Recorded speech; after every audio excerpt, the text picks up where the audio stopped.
Selamat pagi Bapak, Ibu, Saudara. Selamat berjumpa lagi dalam sapaan dan renungan pagi GKI Salatiga. Hari ini Selasa 14 Februari 2023 bersama saya Eni. Sebelum kita merenungkan firman Tuhan, marilah kita awali dengan berdoa.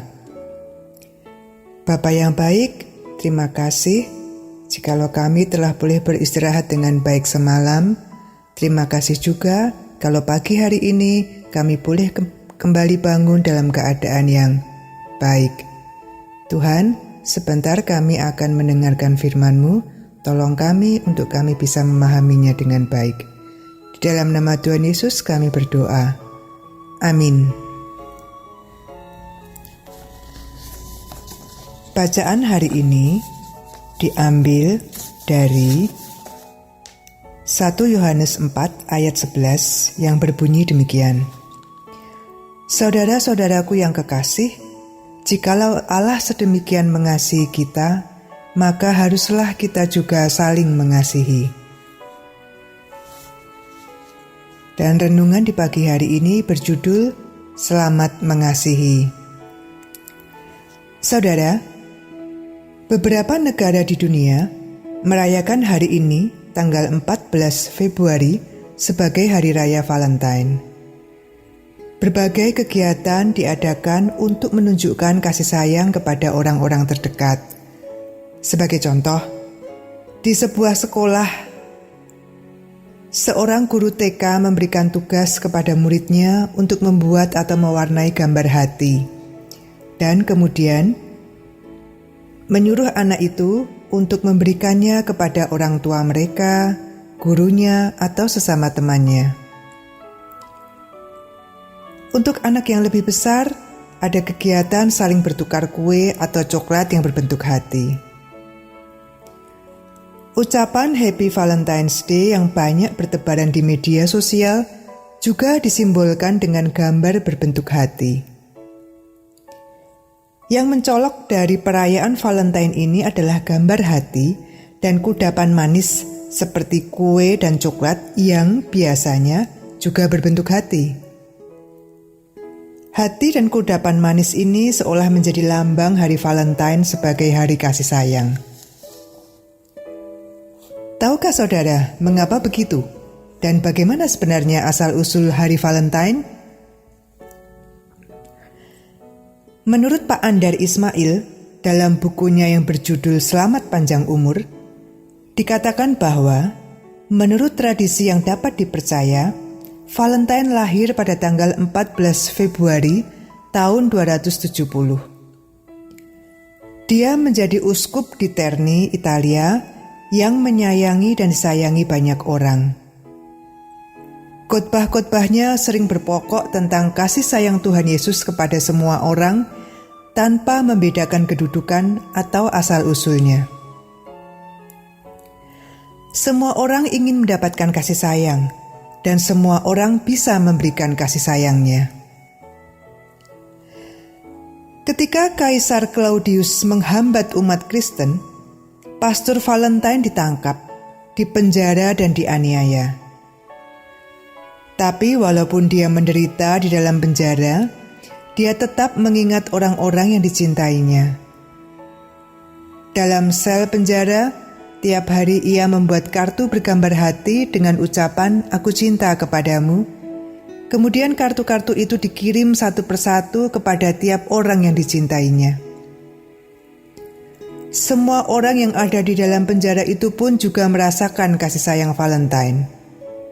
Mereka menempelkan kartu bergambar hati di sel mereka masing-masing. Setelah Valentine dihukum mati, orang-orang di penjara itu melanjutkan kebiasaan membuat dan mengirim kartu bergambar hati. Di kemudian hari, gereja menyatakan Valentine sebagai seorang santo. Begitulah, sekarang tanggal 14 Februari dirayakan sebagai Hari Santo Valentine. Saudara, membaca kisah Santo Valentine ini ada beberapa hal yang menarik yang bisa kita dapatkan. Yang pertama, Pastor Valentine memahami bahwa pada dasarnya tiap orang tanpa kecuali mempunyai kebutuhan untuk dicintai dan sekaligus juga kebutuhan untuk dapat mencintai. Kehadiran orang-orang yang dapat kita cintai dan sebaliknya juga mencintai kita menjadikan hidup kita terasa lebih indah dan bermakna. Sebagai contoh, orang tua yang mencintai anaknya dan sebaliknya anaknya pun mengasihi dan mencintai orang tuanya. Atau contoh lain, ketika kita mengasihi teman, sahabat, tetangga, dan lain sebagainya, dan kemudian mereka pun mengasihi kita, itu terasa sangat menyenangkan, bukan? Perasaan saling mengasihi dan mencintai inilah yang dapat menimbulkan kebahagiaan dalam hati kita dan menjadikan hidup jadi lebih bermakna. Kemudian yang menarik kedua dari kisah Santo Valentine adalah kita tidak bisa mengharapkan orang lain mencintai kita kalau kita sendiri tidak menunjukkan cinta kepadanya. Pastor Valentine mau berinisiatif untuk menunjukkan kasihnya lebih dahulu kepada orang lain sehingga orang lain pun mengasihinya. Saudara, kasih sayang memang berputar secara timbal balik. Ketika kita menunjukkan kasih sayang kita kepada orang lain, kita menjadi pemberi dan orang lain itu penerima. Kemudian dampak selanjutnya adalah pada orang lain itu timbullah kasih sayangnya kepada kita, dan kemudian dia wujudkan dengan memberikan kasihnya kepada kita. Maka pada saat itu, terjadilah pergantian posisi. Orang lain itu menjadi pemberi dan kita menjadi penerima. Jadi dapat disimpulkan bahwa dalam hal kasih sayang, tiap orang adalah pemberi dan sekaligus penerima. Sebagai contoh, kalau kita ramah, orang pun akan ramah kepada kita. Tapi sebaliknya, kalau kita cemberut, orang pun akan cemberut kepada kita. Hidup adalah putaran dalam hal memberi dan menerima kasih sayang. Tetapi putaran itu hanya dapat terjadi jika ada pihak yang mau memulainya lebih dahulu. Kitalah yang dapat memulainya dan menunjukkan kasih sayang pada orang-orang yang memang membutuhkan kasih sayang kita. Saudara, bacaan Alkitab yang kemudian menjadi nats dari renungan kita hari ini, saya bacakan ulang dari 1 Yohanes pasal yang keempat ayat yang ke-11 yang berbunyi demikian.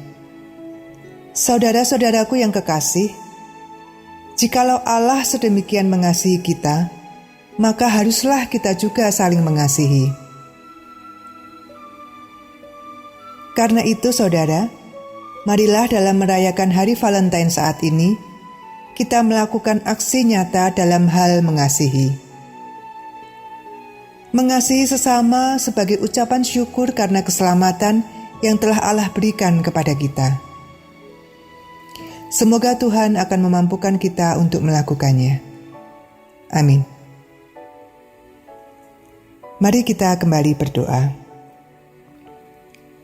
Tuhan Yesus, terima kasih untuk firman-Mu yang mengingatkan kami agar kami saling mengasihi.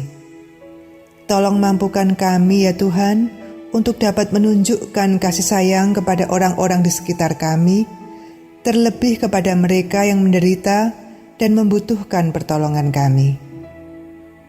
Di dalam nama Tuhan Yesus kami berdoa. Amin. Bapak, Ibu, Saudara, selamat beraktivitas pada hari ini. Happy Valentine's Day. Tuhan memberkati kita semua.